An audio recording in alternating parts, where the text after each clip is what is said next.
Alright, so why are we getting these errors that showed up at the end of the last video? Well, we've got errors because you must have valid code inside each of the code blocks. A comment doesn't count. Notice that there's a red tick in the right margin next to lines 15 and 18. I can select them up here. And also there's this red squiggle under each comment on line 15 and 18. Now this can be confusing when you're starting, but it's the syntax rules of Python. You must have code inside a code block. If there's no code, and that includes just having a comment, then you'll get an error like this. So notice that there isn't an error on line 21 or line 24.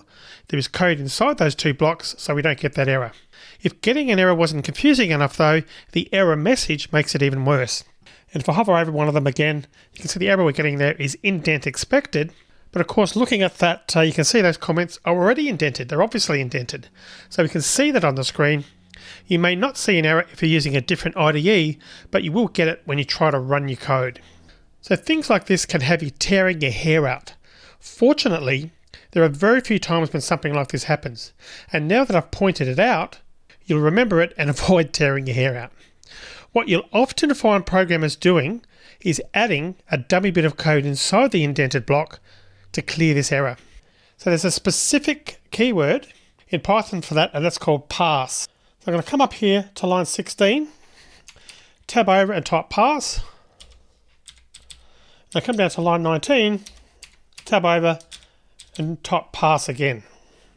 Now parse doesn't do anything, but it makes the code syntactically correct. So think of it as a placeholder for the real code that you'll add later. And you can see that that's fixed the errors, and we've now got the basic structure of our code. Alright, so it's time to work out what we really want to do in place of those parse statements. If the computer had to guess higher, well, then we alter the low value of the range and go around the loop again. So let's do that. So I'm going to replace that parse on line 16 with low equals guess plus 1, which is in line with the comment that I've added on line 15. Now similarly, if we have to guess lower, then the new high value is one less than the current guess. So come down to line 19, replace the parse, and it's going to be high equals guess minus 1. Alright, so the last step now in our algorithm is to break out of the loop when the guess is correct.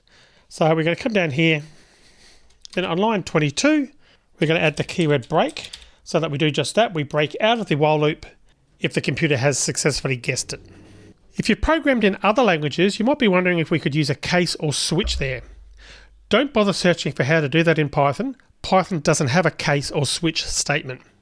If you haven't programmed before, that won't mean much to you. Don't worry about it. They don't exist in Python. Alright, so that's our algorithm implemented with Python code. So we're doing a bit more. We're also counting the number of guesses.